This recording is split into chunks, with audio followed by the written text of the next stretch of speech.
उत्पत्ति की किताब उसका 15वां अध्याय, the book of genesis chapter 15। और आज की सुबह का जो मेरा वचन है ये मुझे प्रेरणा मिली लिखने के लिए, इस पर थोड़ा सा रिसर्च करने के लिए, क्योंकि हमारे जो जवान बच्चे इनके पास बड़े क्रिटिकल और अच्छे सवाल है। तो इन्होंने एक सवाल, एक बच्चे ने मुझसे पूछा था कि क्या भैया ये ऐसा है, क्योंकि इंस्टाग्राम में और यूट्यूब में हर तरीके का सुसमाचार आपको मिल जाएगा। और जैसा मेरे आपने स्टेटमेंट्स में भी सुना होगा, मैं कई बार इस चीज़ को कहता हूँ, अनुग्रह के बाजार में हर तरीके का सुसमाचार है, समझ रहे हैं आप। लेकिन चुनना आपको पड़ेगा, क्यों? क्योंकि वचन में जो लिखा है वही सच्चा सुसमाचार है। तो इसलिए एक हमारे जवान बच्चे ने कलीसिया में इस सवाल को पूछा उत्पत्ति के 15वें अध्याय से। तो मैंने कहा क्यों नहीं, ये हम सब के लिए अच्छा है कि हम इस 15वें अध्याय के अध्ययन पर जाएं। और बहुत अद्भुत रीति से यहाँ पर कुछ हो रहा है, उस पर हम लोग आज की सुबह चर्चा करेंगे। इसलिए मैं चाहता हूँ उत्पत्ति की किताब उसका 15वां अध्याय, 15वें अध्याय में 21 वचन हैं। और मेरी कोशिश ये रहेगी कि आज की सुबह मैं इस पूरे अध्याय को आपके साथ समाप्त करूं। 21 वचन है, इसलिए मुझे थोड़ा आगे भी जाना पड़ेगा जल्दी जल्दी, इसलिए आपको ध्यान थोड़ा सा देना पड़ेगा। हालेलुया। 21वें अध्याय में लिखा है, 15वें अध्याय की शुरुआत इस प्रकार होती है। उसमें लिखा है पहले वचन में, इन बातों के पश्चात। अब आप ये सवाल पूछिए, किन बातों के पश्चात क्या हुआ? यानी 15वें अध्याय की जो पृष्ठभूमि है, जो कॉन्टेक्स्ट है, जो बैकग्राउंड है, वो कहां से आ रहा है? 14वें अध्याय से। उसमें लिखा है इन बातों के पश्चात। क्या हुआ इन बातों में? हम लोग कई बार बाइबल पढ़ते हैं, इन बातों के पश्चात हमारा ध्यान नहीं रहता, लेकिन कौन सी बातें हुई? 14वें अध्याय में अब्राहम ने एक लड़ाई लड़ी। जब 4 राजा एक साथ आकर सदोम गमोरा का सारे लोगों को, वहां के सामान को और लोथ को भी उठा करके ले गए, तब अब्राहम के कान में आकर किसी ने खबर पहुंचा दी कि आपका भतीजा भी ले गए हैं। और अब्राहम जाकर एक लड़ाई को लड़ा, और लड़ाई को लड़ने के बाद सारे लोगों को, सारे सामान को वापस ले आया। और सदोम का राजा क्या बोला कि तुम सामान रख लो, मेरे लोग मुझे वापस कर दो। और अब्राहम ने क्या किया? पलट कर क्या बोला? अब्राहम ने ये बोला कि मैं कुछ भी नहीं रखूंगा, क्योंकि कल को तुम ये कह सकते हो मैं इसलिए अमीर हुआ, धनवान हुआ, समृद्ध हुआ क्योंकि तूने मुझे दिया, लेकिन मैं इसलिए बताना चाहता हूं कि मेरा खुदा मुझे सब कुछ देगा, मेरा परमेश्वर, मेरा यहोवा मुझे बढ़ाएगा। हालेलुया। तो ये पृष्ठभूमि 14वें अध्याय में। 14वें अध्याय में एक और खास बात हुई। जब अब्राहम लड़ाई लड़कर लौट चुका था, तब वो मल्कीजदाक से मिला, यानी हाई प्रीस्ट, महायाजक। जहां जहां महायाजक का नाम आता है ना, थोड़ा सा आपको ध्यान बाइबल में देना पड़ेगा। क्यों? क्योंकि जहां मल्कीजदाक महायाजक का नाम आ गया, इसका मतलब है अगली बात जो है मसैनिक होगी, यानी मसीहा की बात होगी नेक्स्ट। क्योंकि मल्कीजदाक न्यू टेस्टामेंट में, नई वाचा में कौन है हमारा हाई प्रीस्ट? यीशु मसीह। तो इस मल्कीजदाक से उसकी मुठभेड़ हुई, बातचीत हुई, और बाइबल बताती है अपनी सारी आशीषों का 10वां भाग, टाइथ। वो कई लोग कहते हैं कि पास्टर साहब ओल्ड टेस्टामेंट में दशवांश का सिद्धांत है, नए नियम में नहीं है। आप सही कह रहे हैं, नए नियम में नहीं है दशवांश, क्योंकि नए नियम में दशवांश हटाकर परमेश्वर ने कहा जो कुछ है तेरे पास वो सब मेरा है, इसलिए जो तू दे वो मुझे सबसे बेस्ट, सबसे उत्तम और सबसे अच्छा मेरे पास आना चाहिए। तो जो मिनिमम रिक्वायरमेंट थी वो हटा दी नए नियम में। तो जो लोग इस बात की आलोचना करते हैं कि टाइथ, दशवांश का सिद्धांत नए नियम में नहीं है, उनको यह भी समझना पड़ेगा नए नियम में सिद्धांत को मिटाया नहीं गया, इसकी जो स्तर था इसको और ऊंचा उठा दिया गया कि अब तो मिनिमम 10वां था, अब तो तुम 20 भी दे दो, 30 भी दो, राइट। तो देना हमारे प्रेम के आकार पर होगा। जितना मैं प्यार करता हूँ किसी से, फॉर एग्जाम्पल अगर मैं अपनी पत्नी से प्रेम करता हूँ तो मैं कभी ये नहीं सोचूंगा उसको देने से पहले कि ये इतने का है।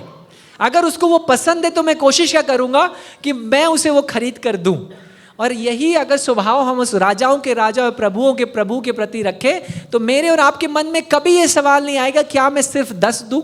अगर ज़रूरत है खुदा के लिए तो मैं 20 भी दूंगा, ज़रूरत पड़ेगी तो मैं 30 भी दूंगा, और ज़रूरत पड़ेगी उससे बढ़ करके भी दूंगा, क्योंकि मेरा देना मेरी इस बात को दर्शाता है कि मेरा देने, मेरे पास जो है उसका स्रोत यहोवा है। हालेलुया।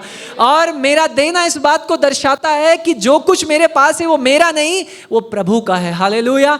वह हमारी इस बात को दर्शाता है कि मेरे पास जो कुछ है उसके लिए मैं परमेश्वर पर डिपेंडेंट हूँ, निर्भर हूँ, मैं अपनी काबिलियत में कुछ नहीं कर सकता। मेरी बात को समझिए। तो जो लोग इस चीज सिद्धांत की आलोचना करते हैं उनको यह भी समझना पड़ेगा नए नियम में नहीं है, लेकिन इसका स्तर को और ऊंचा कर दिया गया है। ठीक है, तो 15वें अध्याय में इस ऐसे शुरुआत हो रही है उन दिनों, इन बातों के पश्चात। चर्च कलीसिया, मैं आपसे पूछना चाहता हूं, क्या आपने कभी सोचिए ऐसा महसूस किया हो कि आप परमेश्वर के पीछे लगातार सालों से चलते हुए आ रहे हो, आप आज्ञाकारी बन गए, आपने अपना घर छोड़ दिया, हो सकता है आपके परिवार को छोड़ दिया क्योंकि आप अकेले विश्वास में थे, उन्होंने आपका तिरस्कार करा, आपने कई सारी लड़ाइयों को समाज में और लोगों के संग लड़ा। क्यों? क्योंकि आपने मसीह के पीछे चलना शुरू किया। आपने अपना संपत्ति, अपना धन, अपना समृद्धि सब त्याग दिया क्योंकि यीशु मसीह के पीछे आप चलना चाहते थे और ये इंतजार कर रहे थे कि कब मसीह का वादा मेरे जीवन में पूरा होगा। लेकिन इतने साल बीत गए, लेकिन आज तक वो वादा पूरा नहीं हुआ। कई बार ये सवाल मन में उठता होगा, राइट? अब्राहम की भी परिस्थिति कुछ ऐसी ही थी। परमेश्वर ने वादा किया था लेकिन अभी तक पूरा नहीं हुआ है। अब्राहम भी अपने देश को, अपने घर को, अपनी संपत्ति को, अपने परिवार को, सब कुछ छोड़कर चला आया और खुदा से ये सवाल नहीं पूछा मैं कहाँ जाऊँगा, मैं क्या खाऊँगा, मैं क्या करूँगा। परमेश्वर ने कहा जा, और वो निकल गया। अब्राहम की भी परिस्थिति, मेरे बाइबल की सबसे अच्छी सुंदर बात यह है कि बाइबल जितना आज से 2000-5000 साल पहले जितना ये प्राकृतिक थी, जितना ये स्वाभाविक थी, आज भी उतना ही आपके और मेरे जीवन में स्वाभाविक है, प्रैक्टिकल है। क्योंकि आप और मैं भी कई बार ये सवाल पूछते हैं, प्रभु इतने साल में आपके पीछे चले, इतना सब कुछ छोड़ दिया, त्याग दिया और एक सच्चाई और खरा जीवन बिताया, कब मैं उस वादे को पूरा होते हुए देखूंगा, कब मैं उस वादे को पूरा होते हुए देखूंगी। हो सकता है आप में से कुछ भाई और बहन ये पूछ रहे हो कि प्रभु इतने साल से मैं विश्वास में है, मेरा पति या मेरा पत्नी कब विश्वास में आएंगे, या मेरे परिवार के लोग कब विश्वास में आएंगे, या मेरे बच्चों के जीवन में कब मैं तेरी महिमा को देखूंगा। ये कई सारे सवाल हमारे मन में चलते हैं। याद रखिए अब्राहम की भी परिस्थिति ऐसी ही थी कि वो एक वादे के पूरे होने का इंतजार कर रहा था, वादा पूरा नहीं हुआ। अभी 14वें अध्याय में वो मलकीसेदेक यानी एक महायाजक से मिला जो कि एक रहस्यमय हाई प्रीस्ट है, रहस्यमय याजक है, कोई किसी को नहीं पता बाइबल में ये कौन है। बट हम जो धर्म विज्ञान में इसको मानते हैं वो इज बेसिकली इनकाउंटरिंग जीसस, यीशु मसीह से मुठभेड़ और उससे मिल रहा है, परमेश्वर से मिल रहा है। और उसके बाद उसकी कहानी शुरू होती है 15वें अध्याय में, और हम देखते हैं 15वें अध्याय में क्या था। 15वां अध्याय बात करता है कि जब परमेश्वर वादा करता है, वाचा बांधता है, तो उसको पूरा करने की जिम्मेदारी भी उसी परमेश्वर की है। आपकी और मेरी कोई योग्यता नहीं, कोई काबिलियत नहीं, कोई पढ़ाई नहीं, कोई पैसा की उसको जरूरत नहीं है। अगर वादा उसने किया है तो पूरा भी वही करेगा। आपको क्या करना है? विश्वास योग्य बने रहना है, इतना ही। God is not looking for successful people. परमेश्वर सफल लोगों की खोज में नहीं है, विश्वास योग्य लोगों की खोज कर रहा है। सफल वो उन्हें बनाता है जो विश्वास योग्य बन जाते हैं। और लेकिन मेरी और आपकी दौड़ कहाँ की है? सफल बनने की। पहले हम विश्वास योग्य बन जाएं, सफल अपने आप हो जाएंगे।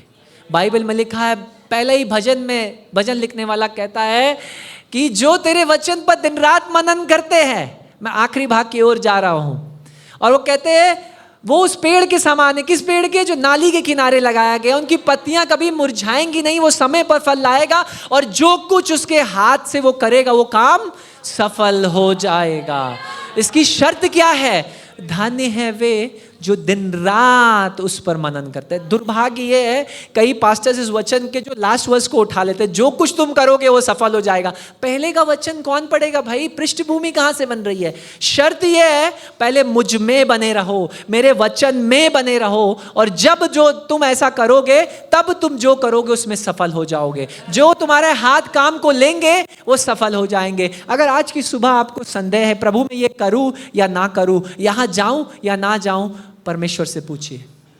अगर परमेश्वर कहे हाँ तो वो सफल होगा। हालेलुया।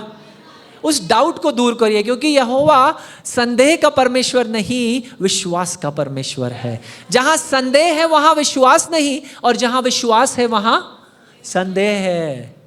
इसीलिए मेरे प्रियो, जहां विश्वास है वहां संदेह नहीं होना चाहिए। आपको अपने संदेह को दूर करना, डाउट्स को दूर करना पड़ेगा। इसमें लिखा है इन बातों के पश्चात यहोवा का ये वचन दर्शन में अब्राहम, मैं चाहता हूं आप इस बात पर याद जोर दीजिए, दर्शन में अब्राहम के पास आया। कैसे? तो परमेश्वर आमने सामने अब्राहम से बात नहीं कर रहा। आप में से मैं और आप बहुत सारे लोग ऐसे जो चाहते हैं प्रभु जैसे मूसा से बात किया वैसे मुझसे भी आमने सामने बात कर, लेकिन जरूरी नहीं है। प्रभु हर व्यक्ति हर परिस्थिति में अलग अलग तरीके से अपने आप को प्रकट करता है। और यहां पर लिखा है अब्राहम से उसने दर्शन में बात करी, यानी परमेश्वर दर्शन और सपनों का परमेश्वर है। हालेलुया। इन 21 दिनों में हम एक बात जिसकी प्रार्थना कर रहे हैं, योएल नबी 2 अध्याय 28वें वचन में, और उन दिनों में मैं अपनी आत्मा को तुम्हारे बच्चों और जवानों पर उड़ेलूंगा, वो सपनों और दर्शन को देखेंगे। हालेलुया। और परमेश्वर दर्शन और सपनों को देने वाला परमेश्वर है। और अगर आपको कोई दर्शन परमेश्वर दे रहा है ना, याद रखिए वो जरूर पूरा होगा। लेकिन दर्शन जब दिया है तो चुनौतियां भी आएंगी। यूसुफ को जो ड्रीम मिला, सपना मिला, प्रधानमंत्री नहीं बनाया सीधा ले जाकर फिरौन के पास, पहले उसको गड्ढे में डाला, फिर उसको जेल में डाला, कारागार में डाला, प्रिजन टू पैलेस। ये मेरा एक दूसरा सरमन है, मैं इस पर नहीं आना चाहता हूं, लेकिन आपको ये बता रहा हूं मैं कि प्रभु जब उन दर्शनों को, उन सपनों को, उन योजनाओं को, उन वादों को पूरा करना चाहेगा ना, तो विपत्तियां आएंगी, मुश्किल। और इसी अध्याय में हम देखेंगे क्या हो रहा है, चुनौतियां आएंगी, हियाव बांधे रहिए। दर्शनों में परमेश्वर, दर्शन में अब्राहम के पास पहुंचा, उससे बातचीत करता है। क्या कहता है? हे अब्राहम मत डर, तेरी ढाल और तेरा अत्यंत बड़ा प्रतिफल मैं हूं। परमेश्वर कहता है अब्राहम के अंदर डर था।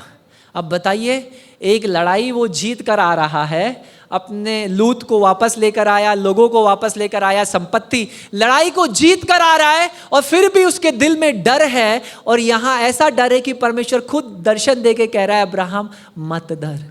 कई बार जीवन में बड़ा बड़ा विजयों के बाद, बड़ी बड़ी लड़ाइयों को जीतने के बाद, बड़े बड़े छुटकारों के बाद, बड़ी बड़ी सफलताओं के बाद, बड़े बड़े वादे और दर्शनों के पूरे होने के बाद अचानक से डर आपके मन में आएगा। अब्राहम के दिल में भी आया, लड़ाई जीत के आया है, मल्कीज़ेदेक से मिल के आया है, भाई हाई प्रीस्ट से, महायाजक से, डर तो होना ही नहीं चाहिए था। ये डर कहां से आ गया? जहां संदेह आता है वहां डर भी आता है।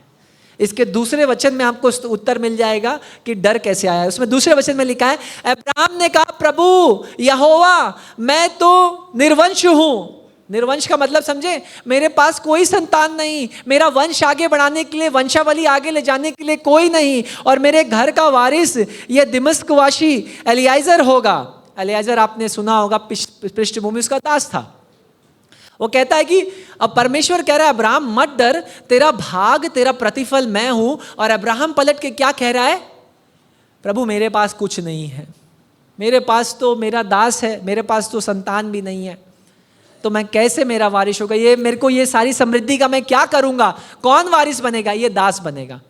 कई बार परमेश्वर ये कहना चाहता है हमारे जीवनों में, हमारी परिस्थितियों में, मत डरो, मैं अपने आप को तुम्हें देता हूं। लेकिन हम पलट कर क्या कह रहे हैं? प्रभु आप नहीं चाहिए, मुझे वो बेटा चाहिए, वो वादा चाहिए। That is the tragedy of Christianity today. मसीहत का दुर्भाग्य ये है कि हम मसीह को भूलकर आशीषों के पीछे भागते हैं, जबकि उल्टा होना चाहिए कि खुदा मुझे तू चाहिए, और जब तू मिल जाए तो सब कुछ जिसकी आवश्यकता है, जरूरत है, वो मिल जाएगा। परमेश्वर कह रहा है दर्शन में, हे अब्राहम मत डर, अभी एक लड़ाई तू जीत कर आया, महायाजक से भेंट करके आया, दशवांश दे करके आया, अब क्यों डर रहा है? तेरा अत्यंत भाग और बड़ा प्रतिफल मैं हूं। और अब्राहम पलट करके अब जवाब दे रहा है, आपकी और मेरी तरह डर में, प्रभु मेरे पास तो कोई नहीं है, अब मैं बूढ़ा हो रहा हूं, मेरा वंश ये कौन, ये भेड़ बकरियां, ये जमीन, ये जायदाद कौन संभालेगा? हो सकता है आपका भी यही डाउट हो। प्रभु कहना चाहता है, प्रभु मैं तुम्हारा भाग हूं। Let me remind you this morning, प्रभु परमेश्वर जिसने सृष्टि को बनाया, जो स्वर्ग और पृथ्वी पर राज करने वाला परमेश्वर है, वो आपका प्रतिफल है। हालेलुया।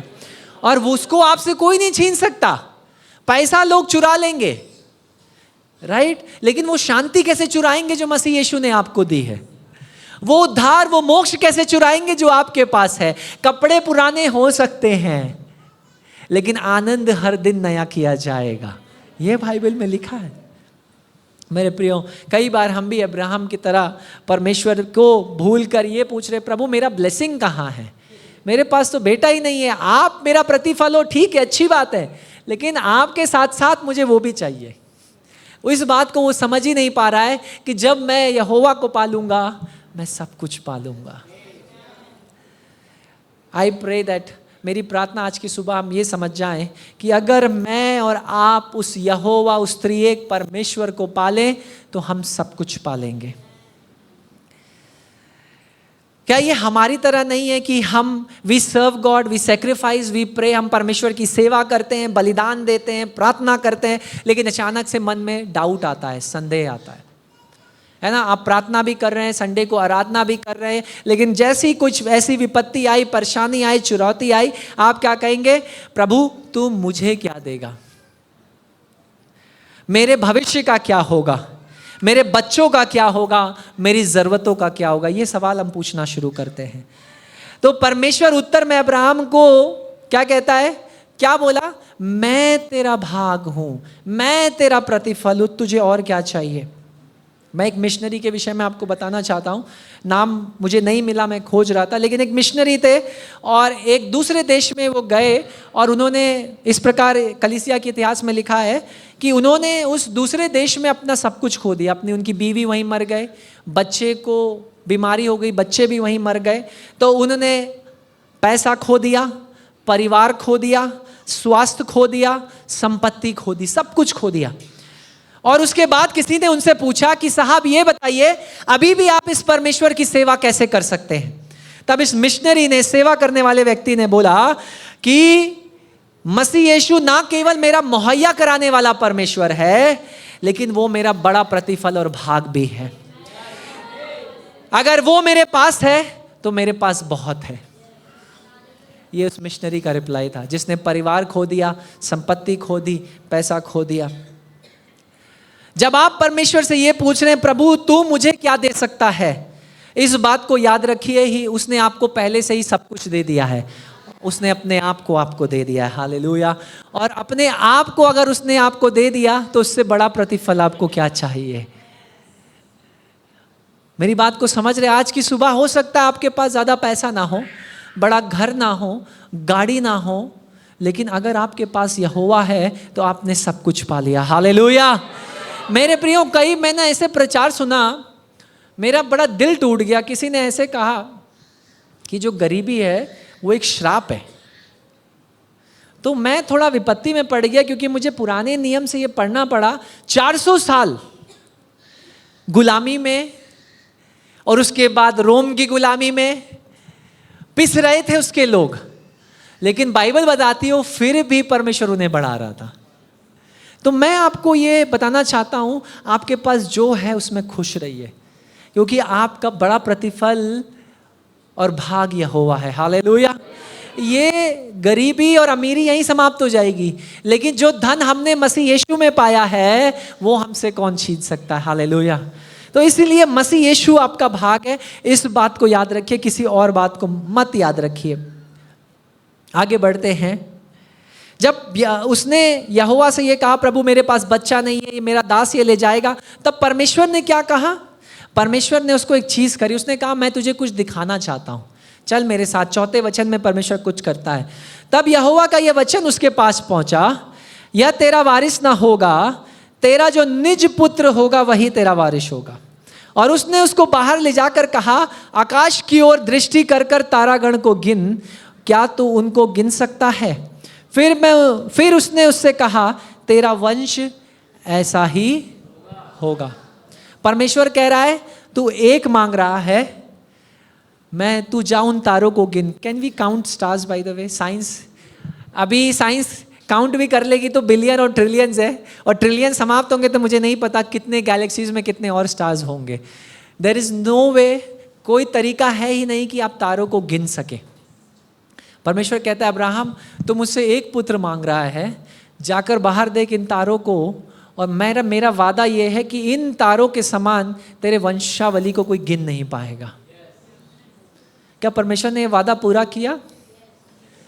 आज के दिन 2021वीं सदी में मसीह, क्रिश्चियंस, ईसाई लोग, यहूदी और उसके बाद हमारे जो मुस्लिम भाई बहन हैं, तीनों ये जो सबसे बड़े धर्म हैं, ये मसीह यीशु को अपना प्रभु मानते हैं, मतलब यहोवा को अपना परमेश्वर मानते हैं और अब्राहम को अपने विश्वास का पिता मानते हैं। अभी कल मैं और जैना एक आर्टिकल पढ़ रहे थे, मैंने जैना से कहा भी कि इसको तुम सब्सक्राइब करो। उसमें ये बता रहे थे कि पूरी मानव जाति एक ही पेरेंट से आई है। इंटरेस्टिंग है कि साइंटिस्ट इस चीज़ को, वैज्ञानिक इस चीज़ को निकाल रहे हैं कि पूरी मानव जाति, पूरा मनुष्य का पेरेंट एक ही है। और हमने कहा थैंक परमेश्वर, आपका धन्यवाद, 1000 साल 2000 साल लगे कोई बात नहीं, कम से कम अब तो पता चला कि आदम और ईव की कहानी सच में वास्तविक है, ये कोई ठट्टा नहीं है। हालेलुया। अब विज्ञान इस बात को साबित कर रहा है मेरे प्रियो, विश्वास का पिता। कई बार आप एक मांग रहे हो, प्रभु कहता है जितना तुम गिन नहीं सकते उतना मैं तुम्हें देना चाहता हूं। जो तुमने देखा नहीं, जो तुम्हारी समझ के परे, जो तुमने कभी सुना नहीं, ऐसा मैं करना चाहता हूं। अब्राहम ने कभी नहीं सुना होगा कि तारों की जैसे वंशावली, या मैं, मेरी पत्नी बांझ और मेरे पास कोई संतान नहीं, या मैं प्रभु से कह रहा हूं एक, और प्रभु बाहर ले जाकर क्या कह रहा है, इतने सारे दूंगा। अब आगे क्या लिखा है, उसने यहोवा पर विश्वास किया और यहोवा ने इस बात को उसके लिए धर्म में गिना। राइचियसनेस बाय फेथ, डॉक्ट्रिन जिस पे हम लोग बात करते हैं कि विश्वास के द्वारा हम धर्मी ठहराए गए हैं, किसी अच्छे काम के द्वारा नहीं, आपके कर्मों के द्वारा नहीं, आपके बातों और योग्यताओं के द्वारा नहीं, लेकिन अगर आप और मैं धर्मी ठहराए गए हैं, वो विश्वास के द्वारा धर्मी ठहराए गए हैं। यहां लिखा है डॉक्ट्रिन ऑफ फेथ, यहां से आ रहा है ना, justification by faith, righteousness by faith, यहां से मिल रहा है हमें कि कैसे मैं और आप विश्वास के द्वारा धर्मी ठहराए गए हैं। जब आप परमेश्वर के वादों पर विश्वास करते हैं, परमेश्वर उस बात को गिनकर धर्म में लिख देता है, कहता है आप धर्मी हैं। अच्छा, इंटरेस्टिंग सी बात है, ये कहानी आगे बढ़ रही है, लेकिन ध्यान दीजिएगा, दर्शन में बात कर रहा है परमेश्वर, है ना, वचन दर्शन में पहुंचा है अब्राहम के पास। तो ये चीज को जरा ध्यान में रखिएगा।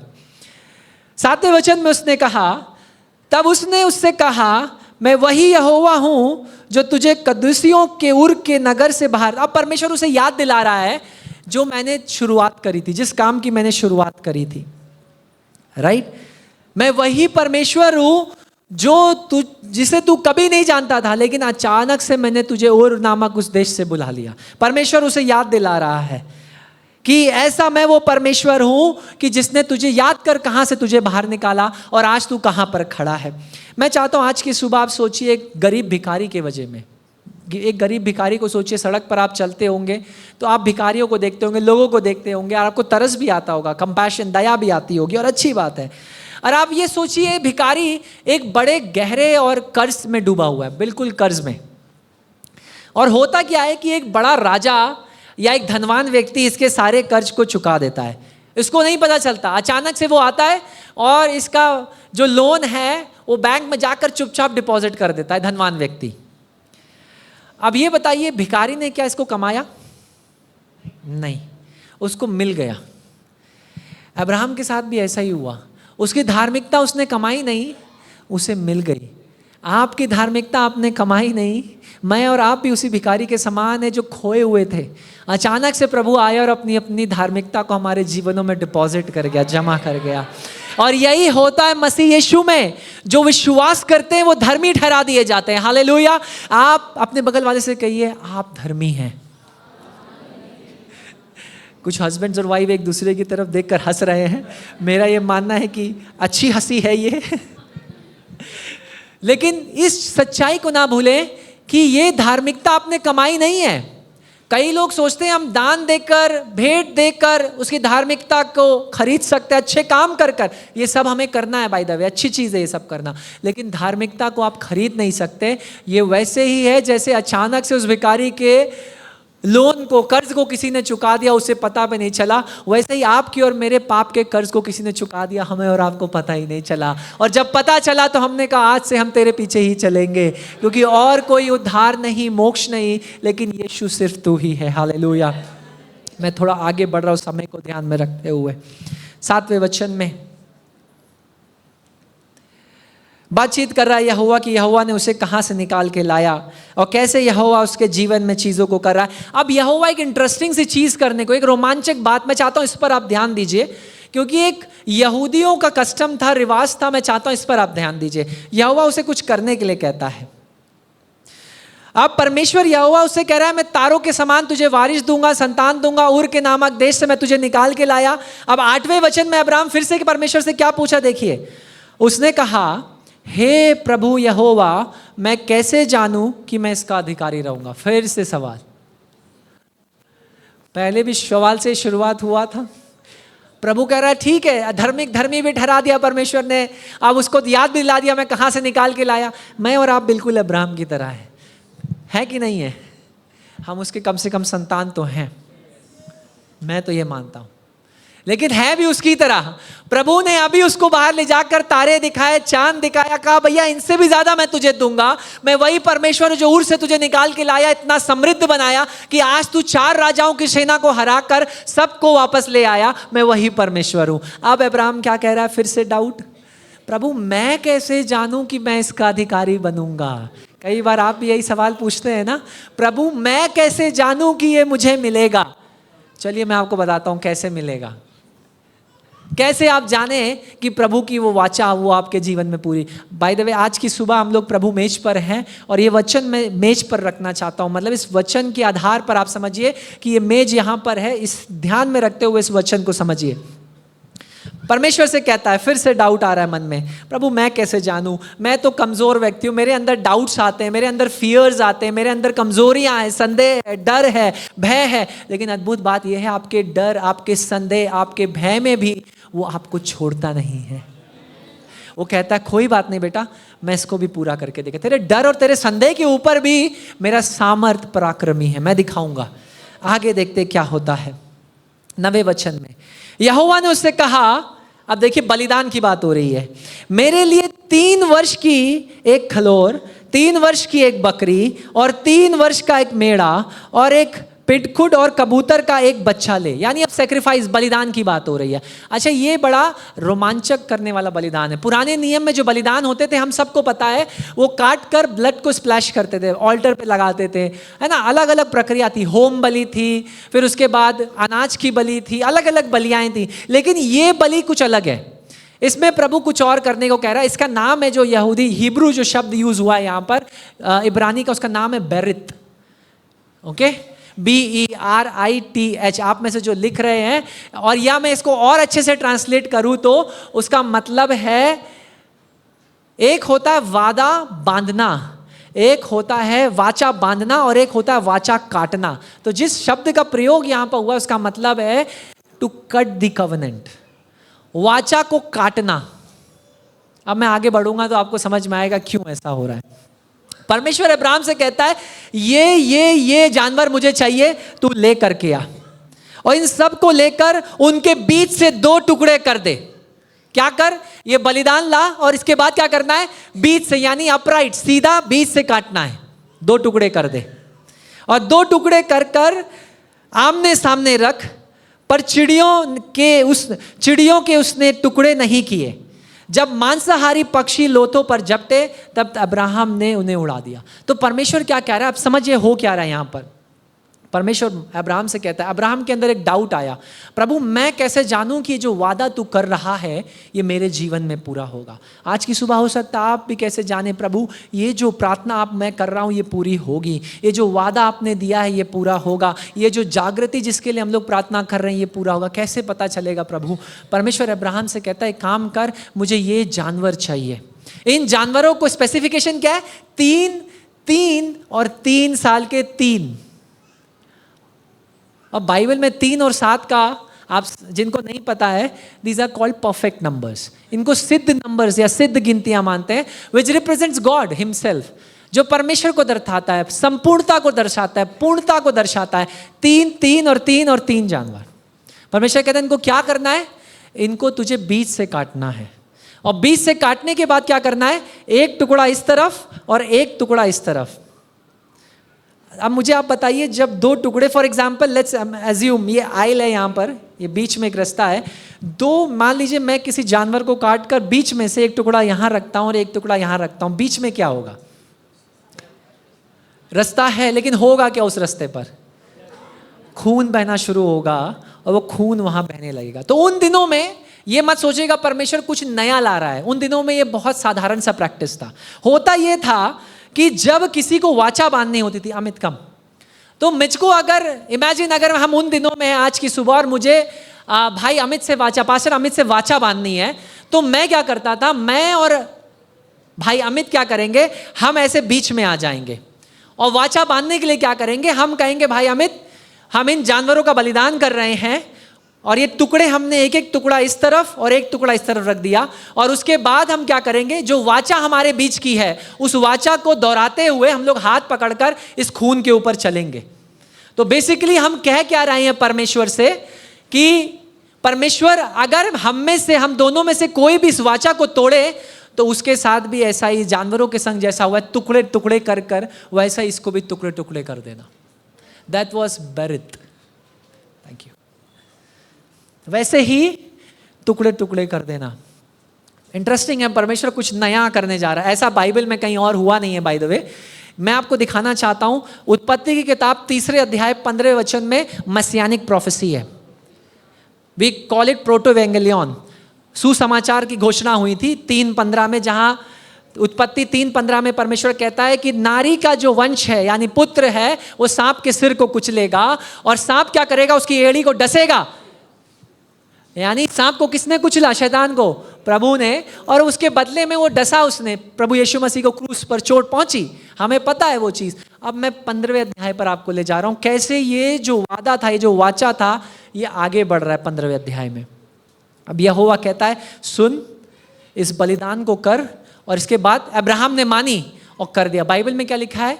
लिखा है जब अब्राहम ने यह बलिदान चढ़ाया, जंगली पक्षी गिद्ध क्या करने लगे? बलिदान के निकट आने लगे।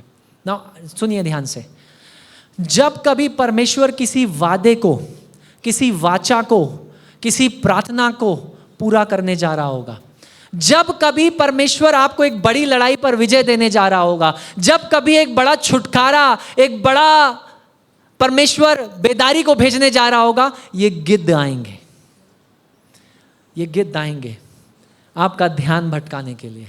किस लिए? ताकि वो जो पवित्र बलिदान है उसको अशुद्ध कर दे।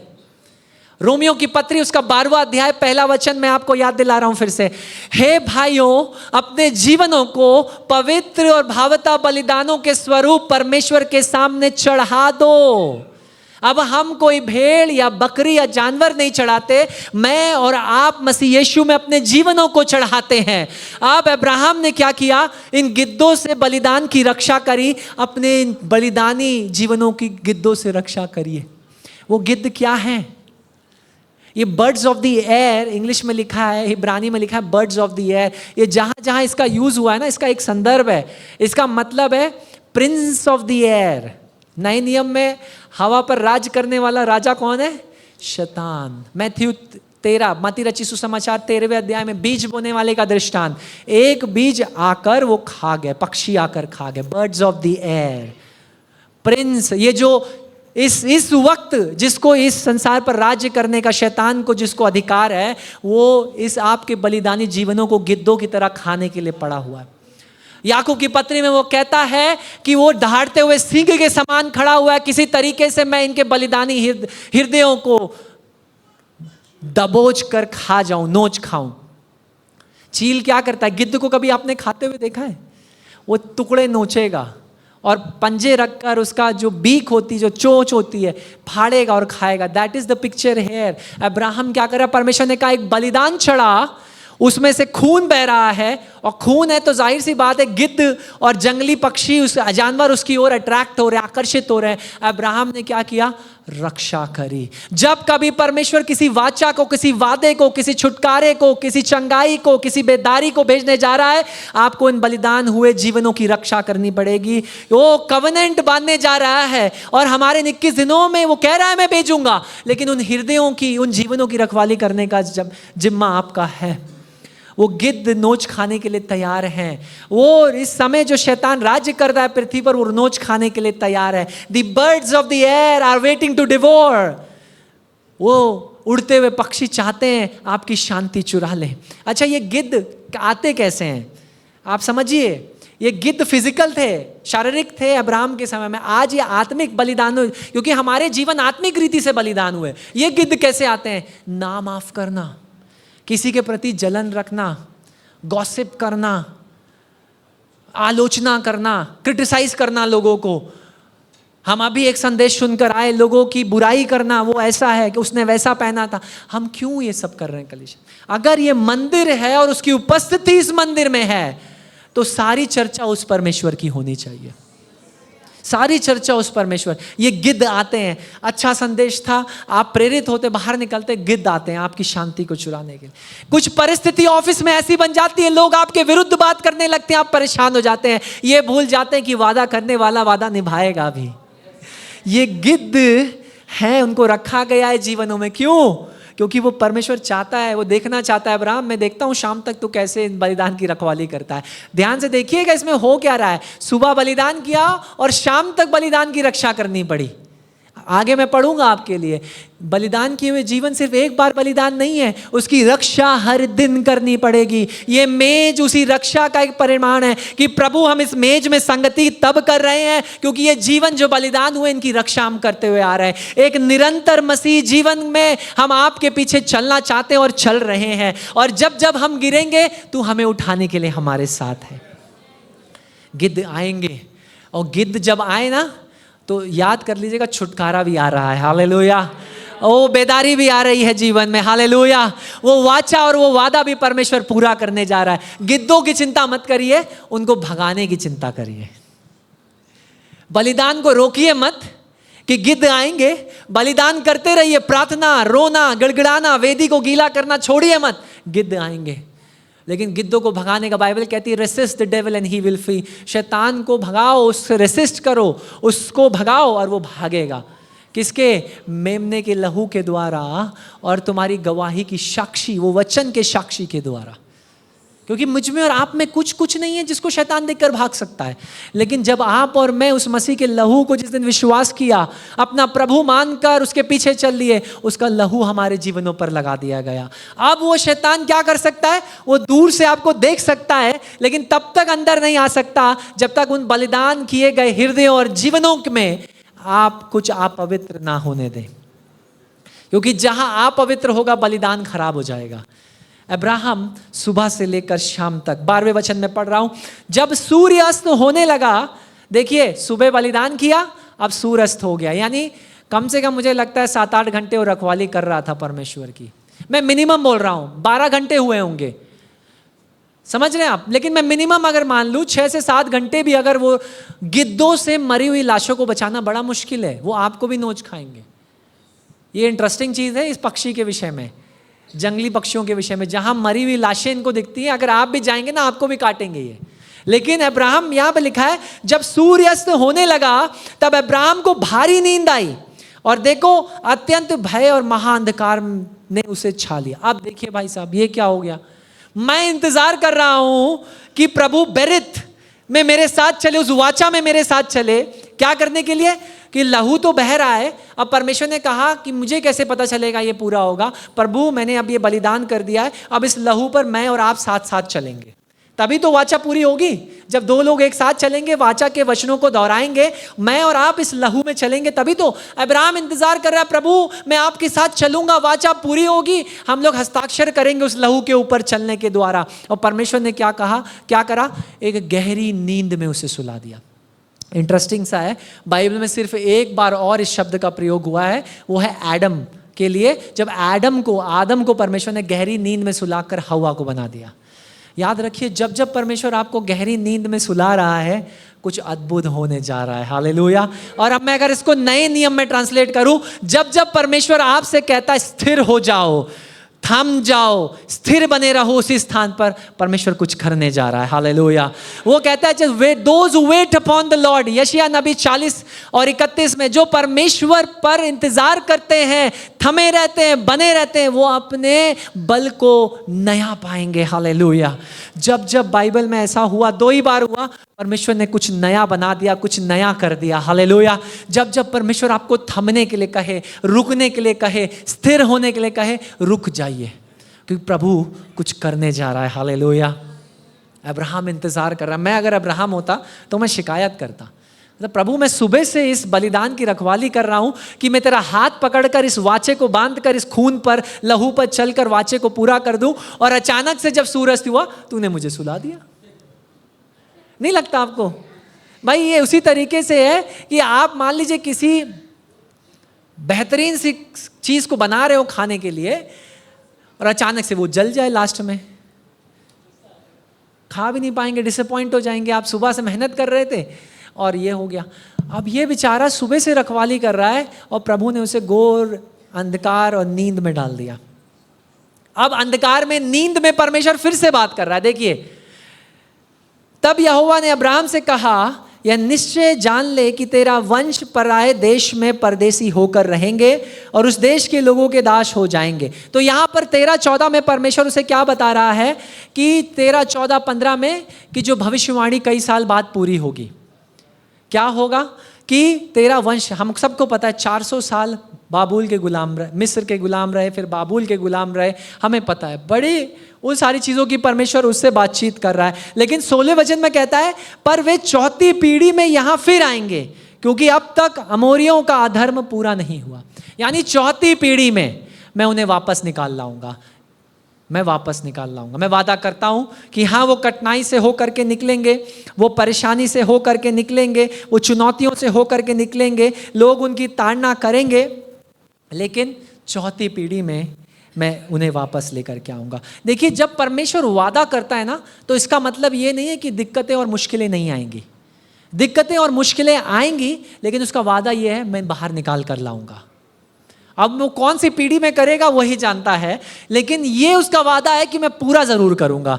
तुम ये मत आस लगाना कब पूरा करूँगा। फॉर द रिजल्ट ऑफ जो कई सारी प्रार्थनाएं हम कर रहे हैं ना, उसका उत्तर हो सकता है हम अपने जीवन में नहीं देखें, लेकिन उसके बाद हम देखेंगे। हालेलुया। डीएल मूडी की यही गवाही थी। कई दोस्तों के लिए जिनके लिए वो प्रार्थना कर रहे, उनके मरने के बाद वो विश्वास में आए, लेकिन उन्होंने कहा कि डीएल मूडी ने सुसमाचार मुझसे बांटा था, वो नहीं देख पाए, लेकिन उन प्रार्थनाओं का उत्तर बाद में मिला। वाचा दिए जाने का मतलब ये नहीं है कि शर्तें आपकी होंगी। वाचा दिए जाने और वादा दिए जाने का मतलब है परमेश्वर से शर्त और समय उसी का है। अगर पूरा वो करेगा तो समय भी उसी का, उस पर भरोसा रखिए।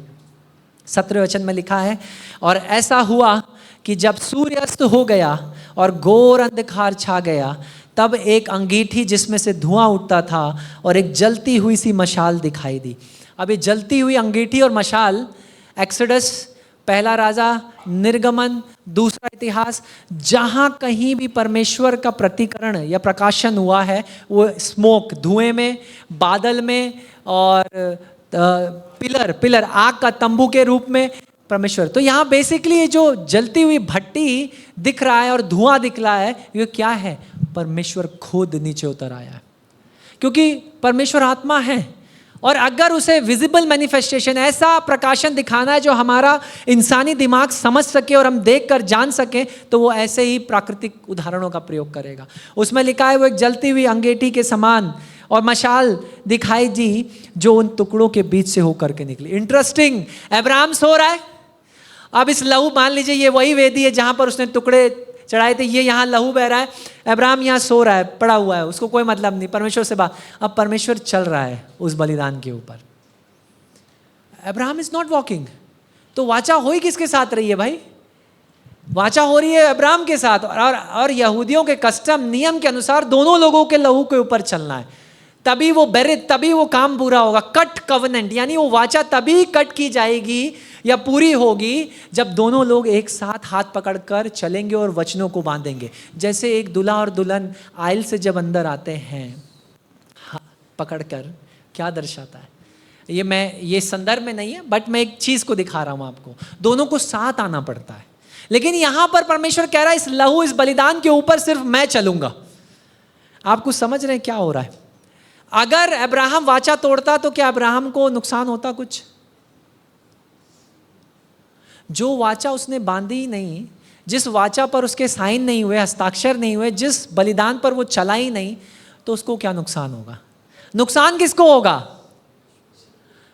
परमेश्वर को।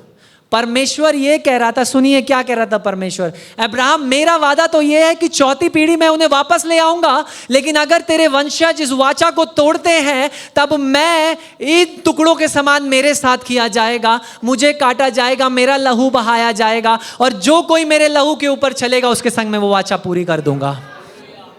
2000 साल बाद यीशु मसीह, मैं वापस आ रहा हूँ उत्पत्ति की किताब 15 अध्याय से, वाचा तोड़ दी गई। अब्राहम के वंशजों ने परमेश्वर को भूल गए और प्रभु ने यीशु मसीह को नीचे भेजा ताकि उसके लहू, उसके अपने बेटे को, बाइबल में लिखा है पिता ने अपना मुख फेर लिया, और ऐसा मानो कि पिता परमेश्वर अपने ही बेटे के लहू के ऊपर चल के कहता है, हाँ यीशु अब ठीक है, अब मैं इनके पापों को क्षमा करता हूं। तो परमेश्वर अब्राहम से यह कह रहा था कि अब्राहम मैंने तेरे साथ ये वाचा बांध ली है, लेकिन अगर ये वाचा तू नहीं पूरी करेगा तो कोई बात नहीं, तेरा कुछ नहीं होगा, मेरा बेटे को मैं भेजूंगा जो बलिदान चढ़ाया जाएगा, इस वाचे को पूरी करेगा, और जो कोई उस पर विश्वास करेगा वो मोक्ष पाएगा, वो उद्धार पाएगा। ये टेबल, ये मेज उसी बात को याद दिलाती है। वो कवेनेंट जो उत्पत्ति की किताब 3 अध्याय 15वें वचन, उत्पत्ति की किताब उसके 15वें अध्याय में जो वाचा बांध दी परमेश्वर ने टुकड़ों के साथ, ये उसी वाचा को दर्शाती है कि हमने पाप किया, वाचा को तोड़ा। अब्राहम के वंशज है ना हमने पाप किया, हमने तोड़ा, हम अधर्मी थे, और बाइबल बताती जब मैं पापी ही था वो मेरे गुनाहों के लिए उस क्रूस पर चढ़ गया। मेरे प्रियो, इस बात को समझिए, इसकी योजना उत्पत्ति में ही बना दी गई थी। ये अचानक से यीशु मसीह का आगमन नहीं हुआ। उत्पत्ति 3 में मैंने आपको दिखाया जो वादा हुआ, 15वें में उसकी वाचा बांधना को दिखाया कि अब्राहम के द्वारा वो हम सब से वाचा बांध रहा था कि ये सुनो लाइफ स्प्रिंग असेंबली, जेनेसिस उत्पत्ति 15 में जो हुआ है वो मैंने आज पूरा करके दिखा दिया है, क्योंकि मेरा पुत्र 2000 साल बाद में तुम्हारे लिए मारा गया है, और जो कोई उसके लहू के ऊपर, ऐसा मानो मैं खुद चला, मैंने खुद उसके खून को अपने पैरों के नीचे रखा। मेरे प्रियो समझिए हो क्या रहा है।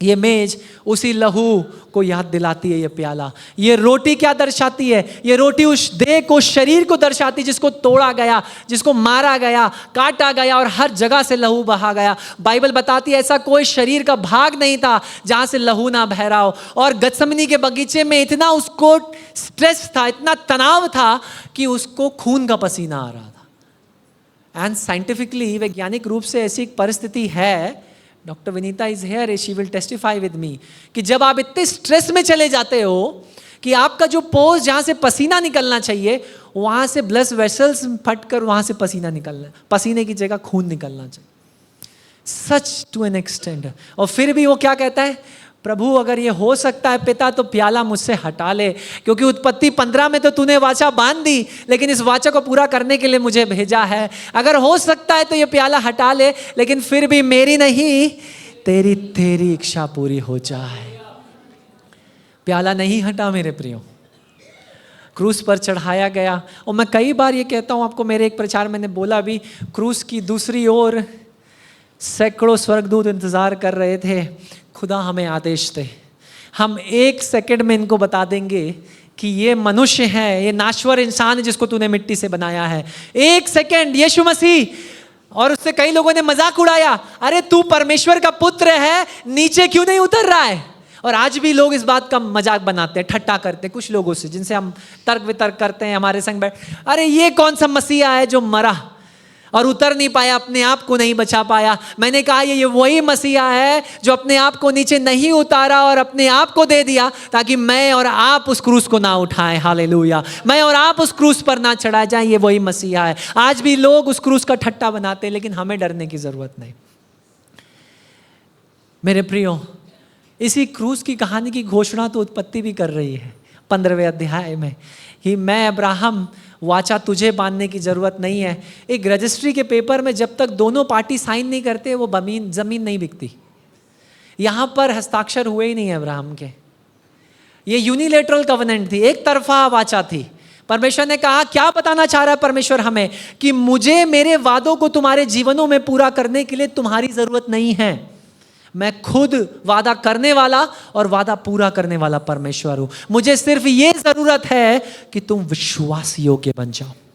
और जब जब तुम अविश्वास योग्य ठहरोगे, ये बेरित मेरे साथ हो रहा है, मेरी देह को काटा और तड़पाया जाता है। मेरे प्रियो, जितनी बार आप और मैं किसी ऐसी चीज को करते हैं जो खुदा के कलाम के विरुद्ध है, हम उस मसीह यीशु को दुख पहुंचाते हैं, पवित्र आत्मा की आग को बुझाते हैं, और ये बात उसे दुख पहुंचाती है। अब हम किसी जानवर के लहू पर तो नहीं चलते हैं, लेकिन हम उस मसीह के लहू को अपने जीवनों पर लगाते हैं जो हमारे लिए चढ़ाया गया। आपका जो वाचा परमेश्वर के संग बंधा हुआ है ना, वो किसी कांपते हुए हाथों के साथ नहीं है, लेकिन आपका वाचा परमेश्वर के संग उस छिदे हुए हाथों के साथ बंधा हुआ है। और आपने जब उस हाथ को थामा ना, तो वो वाचा बांध ली। जब कहा, खुदा आज से आप मेरे परमेश्वर और मैं आपका बेटा या बेटी, तब आपने किसी कांपते हुए हाथ को नहीं थामा, आपने उन छिदे हुए हाथों को थाम लिया। आपकी असफलताएं उस वादे को पूरा होने से नहीं रोकेंगी। समझ रहे हैं? परमेश्वर ये कहना चाहता है, क्योंकि प्रभु यीशु मसीह ने पहले से ही सारा बोझ उस क्रूस पर उठा लिया। यानी आज भी आप और मैं गिरते हैं, गलतियां हो जाती हैं, लेकिन परमेश्वर क्या कहता है? कोई बात नहीं बेटा, अपने हाथ को फैलाकर वो फिर से गले लगाने को तैयार है। राइट? आज की सुबह हम लोग मेज के निकट हैं। मेरा एम ये था, मैं प्रचार में एक्चुअली गया नहीं क्योंकि टाइम मुझे बचाना है, क्योंकि हम इस मेज पे जाना। मेरा उद्देश्य सिर्फ इतना है, आप इस बात को समझिए। अगर कुछ सब भूल जाएंगे कोई बात नहीं, लेकिन सिर्फ इतना याद रखिए कि वो वाचा जिसमें 2 लोगों को चलना जरूरी था, परमेश्वर ने अब्राहम को हटा दिया। परमेश्वर ने आपको और मुझको हटा दिया, क्योंकि उसको पता था आपके और मेरे से कुछ नहीं हो पाएगा। और उसने अब्राहम से कहा, अब मैं इस लहू के ऊपर चलता हूं, और अगर तेरे लोगों ने, तेरे वंश ने अगर ये वाचा तोड़ी, तो मैं बलिदान किया जाऊंगा। और यूहन्ना रचित सुसमाचार उसका पहले वचन में ही, पहले ही अध्याय में लिखा है कि वचन देहधारी हुआ, हमारे बीच में डेरा किया, वास किया, और जिस किसी ने उस पर विश्वास किया उसने मोक्ष पाया, उसने उद्धार पाया। मेरे प्रियो, ये मेज उसी विजय की घोषणा है। ये रोटी और ये लहू, ये कोई ऑटोमेटिकली लहू और देह नहीं बनता। इस चीज़ को आप गलतफहमी मत लीजिएगा कि यीशु मसीह का लहू है और ये बॉडी के टुकड़े मांस के। नहीं, ये एक साधारण सी रोटी और एक अंगूर का रस है। लेकिन ये क्या दर्शाता है? ये आज से उत्पत्ति की उस बात को दर्शाता है, वो वाचा जिसके लिए लहू बहाया गया, वो पूरी कर दी यीशु मसीह में परमेश्वर पिता ने। हालेलुया। और इसलिए आज जब परमेश्वर पिता मुझे और आपको देखता है, तब वो यीशु मसीह के लहू को देखता है। आज भी वो परमेश्वर न्यायी है और उसका क्रोध हम पर उतर सकता है इसी वक्त। लेकिन जब आप इस वेदी के निकट आते, क्रोध क्यों नहीं उतरता? पता है क्यों? क्योंकि उस मेमने का लहू आपके जीवनों पर लगा दिया गया है। आपको पता है, एक्सोडस में वो मेमने के लहू को लगाने की शुरुआत यहीं से हुई है। जो कट कवनेंट हुआ, यहीं से परमेश्वर ने मूसा से कहा कि जाकर उनसे कहना, एक मेमने को ले, उसके काटे और उसका लहू अपने दरवाज़ों के फाटकों पर लगा दे। क्या हो रहा था? बेसिकली फिर से वही कवनेंट का लहू लग रहा था, ये दर्शाते हुए कि एक मेमना आएगा। याद रखिए हो क्या रहा है। मैं न्यू टेस्टामेंट में आपको ला रहा हूँ, यीशु मसीह के क्रूसिफिक्शन की ओर। ये यीशु मसीह जो राजाओं का राजा, प्रभुओं का प्रभु यरूशलेम में आ रहा है। लोग पत्ते बिछा रहे हैं गधे के ऊपर, गधी के बच्चे के ऊपर वो बैठा हुआ है, और लोग पत्ते बिछा रहे हैं, अपने चोगों को उठाकर बिठा रहे हैं। लेकिन लोग तो खुश हैं, लेकिन यीशु मसीह देख रहा है उस क्रूस की ओर।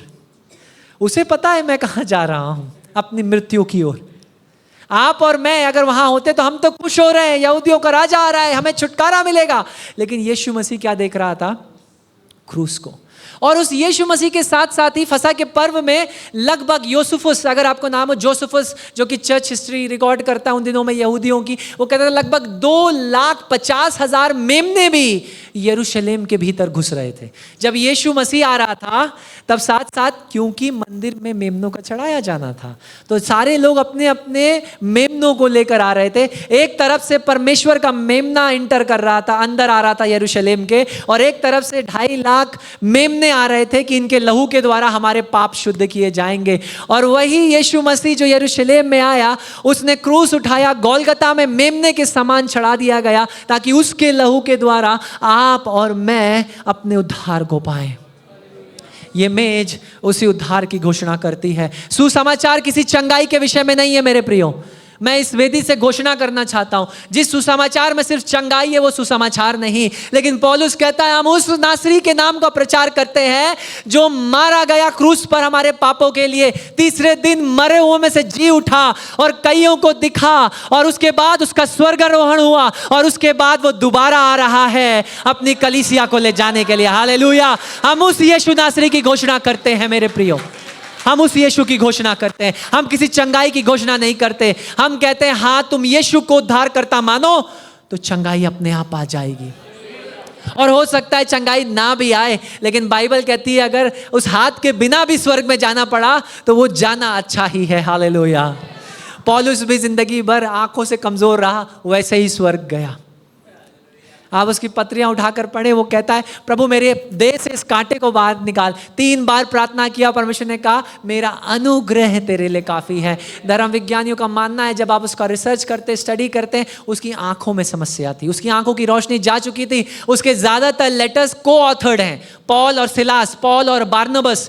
कोई वो डिक्टेट कर रहा है, लिख कोई और रहा है। और ऐसा ही आप उदाहरण रोमियो की पत्री में देखेंगे। 16 अध्याय में तरतियुस लिख रहा है और पौलुस डिक्टेट कर रहा है। पौलुस की आंख की रोशनी जा चुकी थी, और फिर भी परमेश्वर से वो कहता है प्रभु तेरा अनुग्रह है मेरे लिए काफी है। हालेलुया। प्रभु में आनंदित रहो। और मैं फिर से कहता हूं सदा प्रभु में आनंदित रहो। मेरे हाथों में बेड़ियां हैं, मेरे पैरों में बेड़ियां हैं, मेरी आंखों की रोशनी जा चुकी है, खाने के लिए खाना नहीं है, लेकिन मैं फिर से कहता हूं प्रभु में आनंदित रहो, सदा प्रभु में आनंदित रहो। हालेलुया। क्योंकि मसीह यीशु में, एक जगह और वो कहता है फिलिपियों की पत्री में 2 अध्याय में, वो कहता है मसीह यीशु में मैं तुम्हें बताना चाहता हूं कि मैं इब्रानियों का इब्रानी था, मैं अब्राहम के वंश का था, मैं फरीसी और उनकी सेनेड्रियन यानी उस आराधनालय का कैबिनेट मिनिस्टर था, लेकिन इन सारी बातों को जब मैं पलट कर देखता हूं तो ये मेरे लिए कूड़ा है, क्योंकि उस ज्ञान को, उस उद्धार को जो मैंने मसीह यीशु में पाया वो सबसे बड़ा है। हालेलुया। मेरे प्रियो, क्या ही लाभ की बात है कि हम सारा संसार जीत लें और अपनी आत्मा खो दें। आज के दिन दुर्भाग्य है, सब संसार के पीछे है, आत्मा के पीछे कोई नहीं है। मेरी प्रार्थना ये है, ये मेज ये आत्मिक है, शरीर के लिए नहीं है ये कि खाएंगे तो मज़ा आएगा। मैंने पार्टिसिपेट कर लिया, मेरा क्रिश्चियनिटी रिन्यू हो गया। हर फर्स्ट संडे मैं अपना क्रिश्चियनिटी रिन्यू करता हूँ। क्यों? क्योंकि हर महीने मेरा पैक खत्म होता है मोबाइल का, तो मैं मोबाइल पैक रिन्यू करता हूँ। नेटफ्लिक्स का सब्सक्रिप्शन, अमेजॉन का सब्सक्रिप्शन खत्म होता है तो मैं रिन्यू करता हूँ। ये वो रिन्यूअल नहीं है, ये वाचा है खुदा की, जिसके लिए मेमने ने लहू बहाया है। मेरे प्रियो, वो मेमने का कोई और कारण नहीं था। उसमें बाइबल बताती वो निष्कलंक, अपवित्र, और उसके लिए उसने आपको और मुझे देखा और अब्राहम से कहा कि सुन अब्राहम, अगर तेरे वंशों ने, तेरी वंशावली ने ये वाचा तोड़ी तो मैं तुझे नहीं अपने आप को बलिदान करूंगा। हालेलुया। क्योंकि तेरा मेमने के लहू से, जानवरों के लहू से अब कुछ नहीं होगा, लेकिन मैं अपने बेटे को भेजूंगा ताकि उसके लहू के द्वारा उसकी कलीसिया, उसके लोग शुद्ध किए जाए, पाक किए जाए, हमें उससे शिफा मिले, उससे छंगाई मिले। हालेलुया। आइए हम सब अपने स्थानों पर खड़े हों। Is the choir here?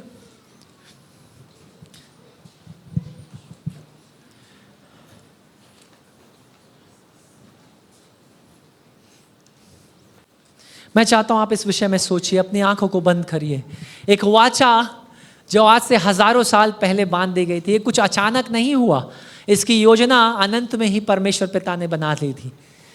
इसकी इस सुनियोजित योजना अनुसार उत्पत्ति 3, उत्पत्ति 15, इसी योजना को पूरा करते हुए हम मत्ती का सुसमाचार और उसके बाद अंतिम प्रतिकरण जो हम देखते हैं प्रकाशित की किताब में होगा, जब वो राजाओं का राजा एक मेमने के रूप में नहीं, लब एक सिंह के समान आ रहा है। हालेलुया। और बाइबल बताती है हर घुटना झुकेगा, चाहे वो झुकना चाहे या ना चाहे, लेकिन हर घुटना झुकेगा, हर जुबान ये अंगीकार करेगी कि वो ही प्रभु है। हालेलुया। कितना अद्भुत। मैं चाहता हूं आंखों को बंद कर उस दृश्य को सोचिए। हर एक घुटना भारत में झुकने जा रहा है, विश्व में झुकने जा रहा है। ओ हर एक जुबान ये कहेगी यीशु मसीह तू परमेश्वर है, तू राजाओं का राजा है। ओ इमेजिन करिए, सोचिए, प्रभु मेरे उस परिवार के व्यक्ति का भी घुटना झुकेगा, मेरे पति, मेरी पत्नी, मेरे भाई, मेरे माँ बाप के भी घुटने झुकेंगे और हम कहेंगे प्रभु तू राजाओं का राजा है, तू प्रभुओं का प्रभु है। हालेलुया। क्या हम कुछ समय लेकर इस बारे में सोचें? प्रभु हालेलुया, जो उस यीशु मसीह ने उस क्रूस पर करके दिखाया, और कोई नहीं कर सकता था, और कोई नहीं कर सकता था। और आज की सुबह वो सिर्फ इतना चाहता है कि जब हम इस वेदी के निकट, इस मेज के निकट आए, तो इस बात को समझें कि एक वाचा अनुसार उसने उस लहू को बहाया, और उस वाचा को वो उन सब के जीवनों में पूरा करेगा जो इस लहू की कदर करेंगे, जो इस बलिदान को समझेंगे कि उसने मेरे जीवन में क्या किया। हालेलुया। आइए आंखों को बंद करें। हालेलुया। कुछ समय लेकर हम सोचें कि प्रभु आपने जो किया वो और कोई नहीं कर सकता था। Hallelujah, hallelujah, hallelujah. हो सकता है हम भी अब्राहम की तरह कुछ डाउट्स में हैं, संदेह में हैं। वाचा हमारे पास है, वादा हमारे पास है, कवनेंट हमारे पास है, लेकिन याद रखिए इस बलिदान किए गए जीवनों को, हमारे बलिदान किए गए परिवारों की रक्षा करना भी हमारी जिम्मेदारी है। और प्रभु उस वादे को पूरा करने जा रहा है। हालेलुया। उसने कहा मैं एक जागृति को भेजूंगा, और पहली सभा में पास्टर सैमी ने इस बात को कहा, और इस चीज़ को मैं उनके बिहाफ पर कहना चाहता हूँ। प्रभु अद्भुत बातों को लाइफ स्प्रिंग असेंबली के द्वारा करने जा रहा है, किसी और कलीसिया को नहीं, लेकिन आपके द्वारा वो करेगा। हालेलुया। मैं इसलिए नहीं कह रहा कि हमारी कलीसिया बहुत अच्छी हो या ऊंची है, लेकिन मैं इसलिए कह रहा हूँ कि प्रभु हर एक नए काम के लिए किसी को चुन लेता है, और इस समय में, इस मौसम में प्रभु ने लाइफ स्प्रिंग असेंबली को चुना है। हालेलुया। प्रभु कुछ अद्भुत कामों को करने जा रहा है, और याद रखिए हम अगर स्थिर हो जाएंगे प्रार्थनाओं में, ओ आंसुओं के संग इस वेदी को गीला करना जब हम शुरू करेंगे, प्रभु स्वर को खोल देगा। Hallelujah, hallelujah, hallelujah. आज की सुबह क्या आप भी अब्राहम की तरह किस बात पर संदेह कर रहे हैं, डाउट कर रहे हैं, या ऐसी कोई चुनौती है जहां आप भी परमेश्वर से पूछ रहे प्रभु ये कब होगा? मैं चाहता हूं अगर आप ऐसे में से हैं तो क्यों नहीं हम वेदी के निकट आकर विश्वास के संग परमेश्वर की उस वाचा, उस वादे को याद करें जो उसने हमसे किया है कि वो पूरा करेगा। क्योंकि अगर वो वादा करने वाला परमेश्वर है तो वो वादा निभाने वाला परमेश्वर है। Hallelujah, hallelujah. वो यहाँ पर है और वो यहाँ कार्य कर रहा है। हालेलुया। आज की सुबह वो हमारे बीच में है और वो कार्य को कर रहा है।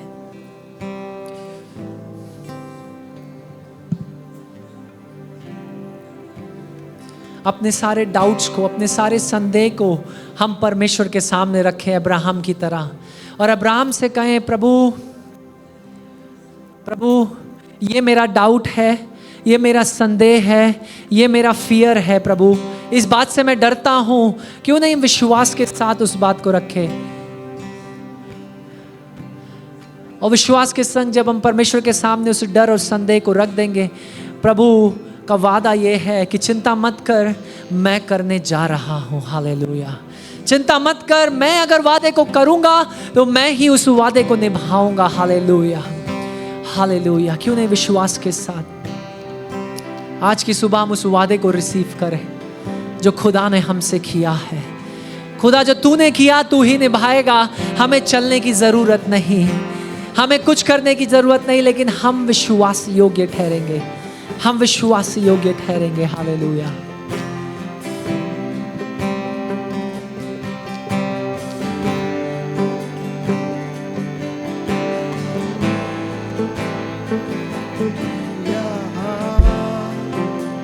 चल और फिर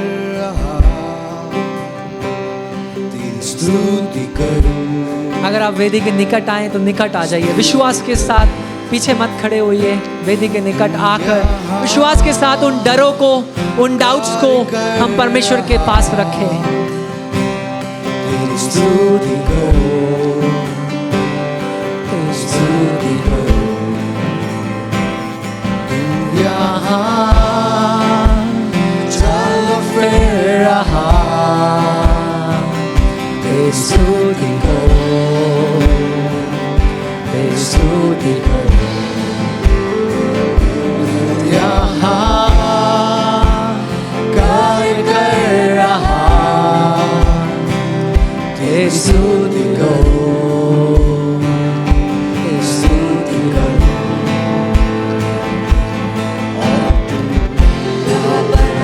चमत्कार करता, वादे निभाता, अंधकार हटाता, ऐसा खुदा तू मेरा।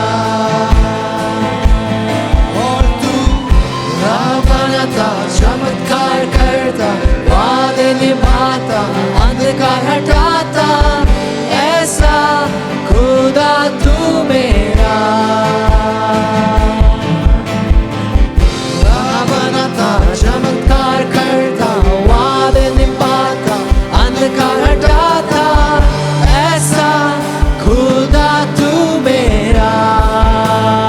खुदा तू मेरा, खुदा तू मेरा, खुदा तू मेरा, खुदा तू मेरा, खुदा तू मेरा,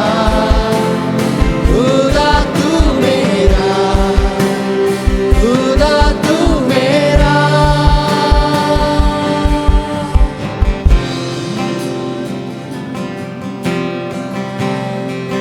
हालेलुया। आइए एक समर्पण को, आज की सुबह परमेश्वर ने अब्राहम से एक वादा किया और वो हमसे भी वादा कर रहा है। एक समर्पण को हम परमेश्वर से करें। प्रभु, मैं विश्वास योग्य रहूंगा, चाहे कैसी भी चुनौती और विपत्ति क्यों ना आए। एक समर्पण को, एक वादे को, एक वाचा को परमेश्वर के संग बांधे कि प्रभु आप वादा कर कर निभाने वाले परमेश्वर हैं, और इसलिए मैं अपने जीवन को, उस परिस्थिति को आपके समर्पित करता हूं। प्रभु हर एक दिल को जो यहाँ पर है, हर एक जीवन को प्रभु हम समर्पित करते हैं।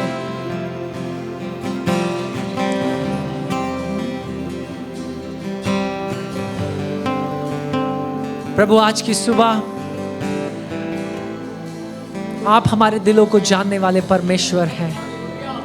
हर एक संदेह, हर एक डर को आपने देखा है प्रभु, और उन सवालों को भी आप जानते हैं जो हम आपसे कई बार प्रार्थनाओं में पूछ रहे हैं। लेकिन आज की सुबह प्रभु आपका वादा ये है कि तुझे कुछ करने की जरूरत नहीं, वादा और वचन मेरा है तो मैं ही करूंगा। विश्वास योग्य हो जा, स्थिर हो जा और जान ले कि मैं यहोवा हूँ। Be still and know that I am God. स्थिर होकर जान ले कि मैं परमेश्वर हूँ और मैं उन परिस्थितियों को बदलने जा रहा हूँ। हालेलुया। ओ मैं उन पारिवारिक परिस्थितियों को बदलने जा रहा हूँ। ओ उन पारिवारिक बातों को, उन चुनौतियों को बदलने जा रहा हूँ। ओ हालेलुया। और कई बार ऐसा होगा आप और मैं शारीरिक आंखों से उस काम को होते हुए देख नहीं पाएंगे, महसूस नहीं कर पाएंगे, लेकिन तभी भरोसा करना है, क्योंकि भले ही हम देख ना पाए, हम सुन ना पाए, वो काम कर रहा है। हालेलुया। उत्पत्ति 3 से लेकर 1 से लेकर प्रकाशित वाक्य तक वो काम कर रहा है आज भी। हालेलुया। हम उस पंक्ति को गाएंगे।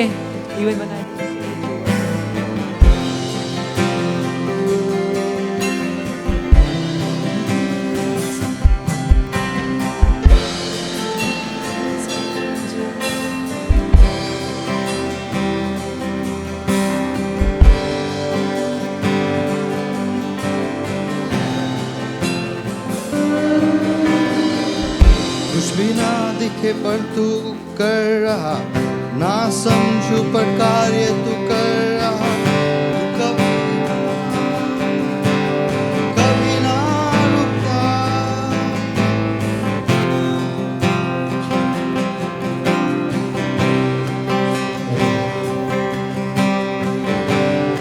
प्रभु भले ही हम देख ना पाए, भले ही शारीरिक आंखों से हम देख कर सुन ना पाए, महसूस ना कर पाए, लेकिन तू आत्मिक आयामों में उन कामों को कर रहा है।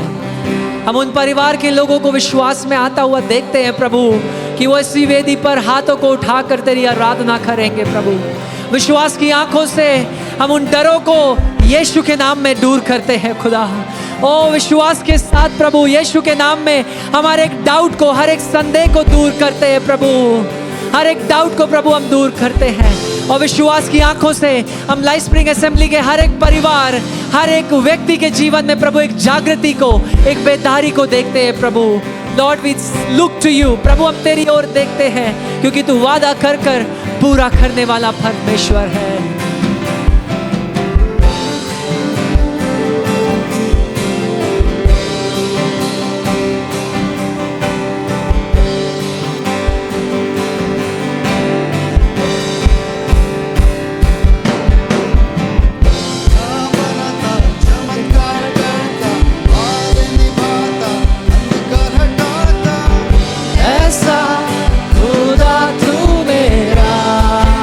रखिए वो राह बनाने वाला, राह बनाता, चमत्कार करता, वादे निभाता, अंधकार हटाता, ऐसा खुदा तू मेरा। और तू राह बनाता, चमत्कार करता, वादे निभाता, अंधकार हटाता, ऐसा खुदा तू मेरा।